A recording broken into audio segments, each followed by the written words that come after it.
Hello everyone, সবাই কেমন আছো? আশা করি সবাই খুব ভালো আছো আর আমিও খুব খুব ভালো আছি। তো এখন বাজে সন্ধ্যা 6:30। তো এখন আমি করবো একটা খাবার। তো আমি আজকে বানাবো হচ্ছে মাংস ভাজা, মানে মাংস রান্না করবো না, একদম ভাজবো।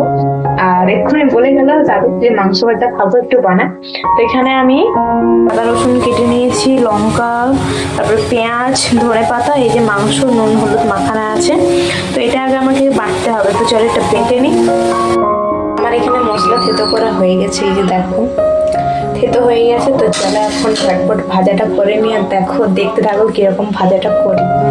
তো এখানে আমি কড়াইটা বসিয়ে দিয়েছি গ্যাসে। তারপর দেখো আমার তেলটাও গরম হয়ে গেছে। তেলটা গরম হয়ে যাওয়ার পর এখানে যে কাঁচা লঙ্কা পেঁয়াজ কেটে রেখেছিলাম ওই দুটো দিয়ে ভালো করে লাল লাল করে ভেজে নিচ্ছি।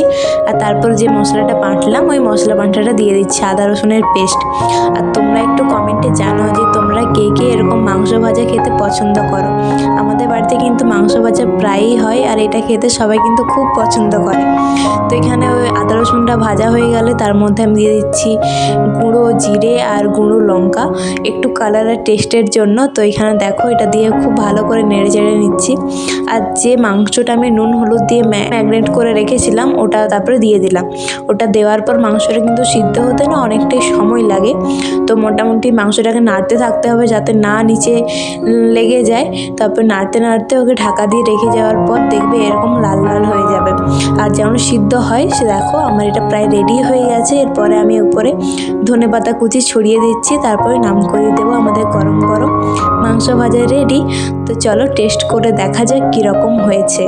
আমি কিন্তু এই যে প্রথম মাংস ভাজা বানালাম এটা কিন্তু নয়, এর আগেও আমি অনেকবার মাংস ভাজা বানিয়েছি, খেতে খুবই সুন্দর হয়। কে কে খাবে চলে এসো। আমাদের বাড়িতে সবাই কিন্তু খুব নাম করেছিল যে অনেক খুব সুন্দর হয়েছে, আমারও খুব ভালো লেগেছিল।